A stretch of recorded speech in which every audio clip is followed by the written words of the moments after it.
In both the writings by Alice Bailey and in Theosophical Teachings, the importance of following the Yoga Sutras is critical. In the Bailey writings, knowing how to go into samadhi is also considered the primary prerequisite for doing white or soul magic. This video series by Dr. Lisa Love examines why. Dr. Lisa Love has studied 5 translations of the Yoga Sutras in depth and will use that knowledge throughout this series. Before we begin the specific study on the Yoga Sutras, let's answer the question, what is yoga? The word yoga in many ways means yug or join. But yoga also means union and has existed for a very long time as a practice in Eastern cultures. In recent years, yoga has been having an increasing impact on the Western world. But what exactly is yoga? For too many Westerners, yoga is like a gym exercise. And you engage in yoga primarily for the physical benefits of increased flexibility, greater circulation and immunity, and extra stamina. Well, that's well and good, but yoga is actually much, much more than this. Though the physical benefits of yoga are important, there are many kinds of yoga that address much more than the physical. Let's look at some.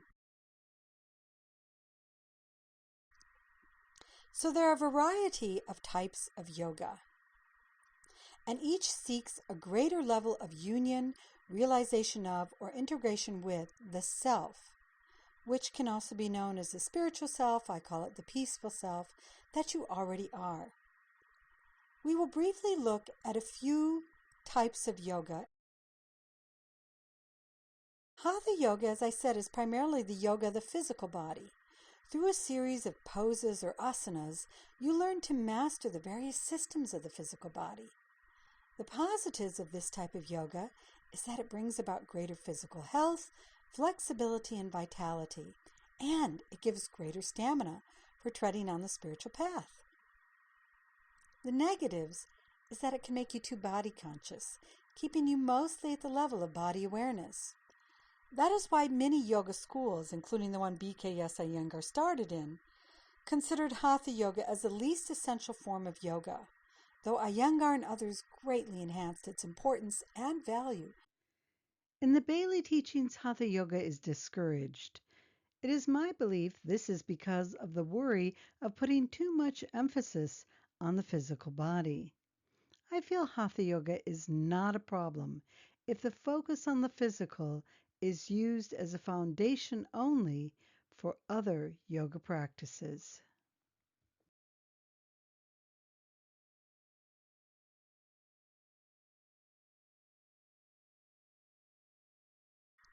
Next, Kundalini yoga. Kundalini works primarily with the energy body, which corresponds with the nervous system. The goal is to open up the energy vortexes or chakras in the body so that the energy rises up the central channel of the body that corresponds with the central nervous system. Technically, its name is Sushumna. The awakening of the Kundalini is similar to tapping into the Holy Spirit energy of Christianity. Once opened, it can bring about mystical states and awaken psychic powers. Unfortunately, if the Kundalini is awakened before the person is ready, serious psychological and spiritual problems can also happen. In the Bailey teachings, Kundalini yoga is referred to as Laya yoga. A variation on Kundalini yoga, known as Kriya yoga, also exists. Bailey's book Light of the Soul on the Yoga Sutras mentions Kriya yoga. For those who understand Kriya yoga and Kundalini yoga, they see references to these techniques in her books A Treatise in White Magic, A Treatise in Cosmic Fire, and Rays in Initiations. Kundalini and Kriya yoga should only be studied during Bailey's first and second initiations, which involve purification work. This study overlaps training found in the Yoga Sutras. Once the initial levels of samadhi are mastered at the third initiation, we can then practice Kundalini yoga and Kriya yoga more safely because enough purification has been undergone to make sure problems are avoided when the Kundalini energy awakens. The Yoga Sutras also address these problems of raising the Kundalini prematurely and show how to safely avoid them through proper living, purification, moral training, and the right kind of meditation techniques.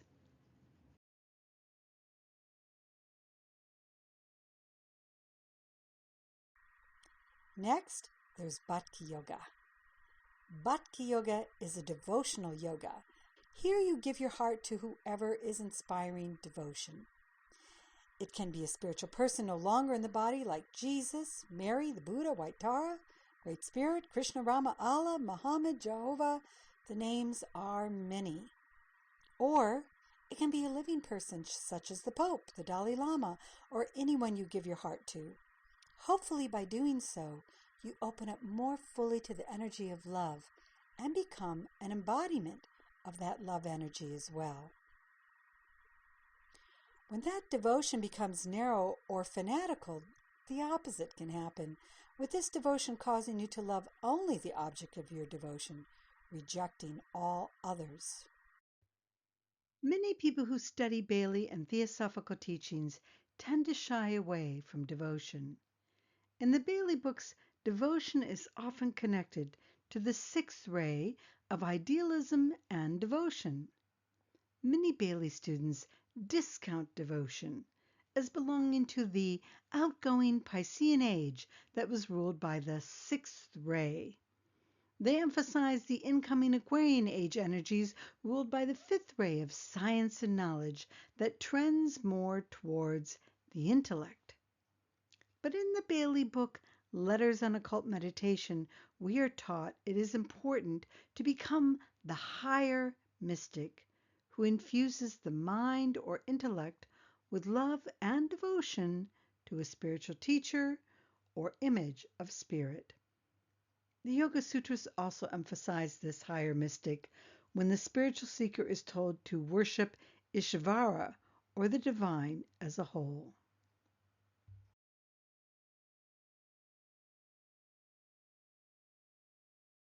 Next, there's Jnani Yoga. Jnani Yoga is primarily a yoga that trains the mind to think intelligently and with discernment along certain lines. It is considered an intellectual and philosophical yoga. The person can become a master of various intellectual subject matter. A powerful, focused, and steady mind can also make this person fairly powerful in the world. The drawbacks of this yoga is that the person may become too head-focused and lack heart. He or she may also become so fixated on intellectual subject matter that he or she becomes narrow-minded or impractical in his or her ability to function in the world. Jnani Yoga in the Yoga Sutras is more than an intellectual practice. True jnani involves a constant recollection of who we are as the self. Jnani Yoga gives us the power of discernment or viveka, and through rigorous effort we constantly discern the real from the unreal. Many people attracted to Theosophy and the Bailey teachings focus mainly on cultivating the intellect. Though they develop powerful minds, their minds are not necessarily engaged in the practice of self-realization. This overemphasis on knowledge can keep the person on what Bailey calls the plane of the lower mind, where those taking Bailey's first and second initiations are found. Here, spiritual practice can become too much about an intellectual understanding than a process of application that is necessary if we are to achieve self-realization.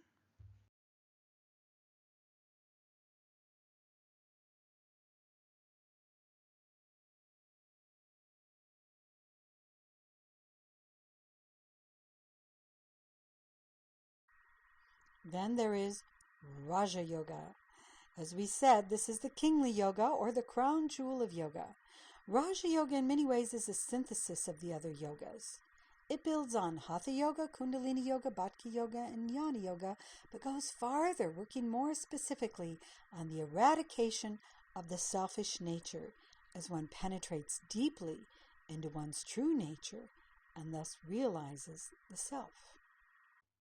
The self in yoga is known as Sat Chit Ananda, which in the Bailey teachings is the same as the spiritual triad or true self.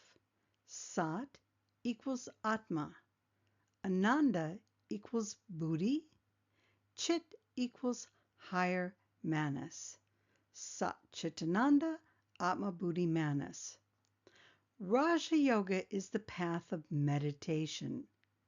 Its focus is on mastering the mind so that it no longer veils the true self, or the spiritual triad of Atma Buddhi Manas, Sat Chit Ananda. In the Bailey teachings, this means rising above the plane of the lower mind that tends to be philosophical and intellectual.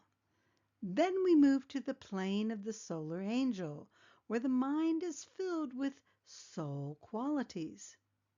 Next, we go beyond the mind itself into the triad, Atma Buddhi Manas. As the Yoga Sutras say, we, quote, master the modifications of the mind, end of quote, that veil the true self that we always are.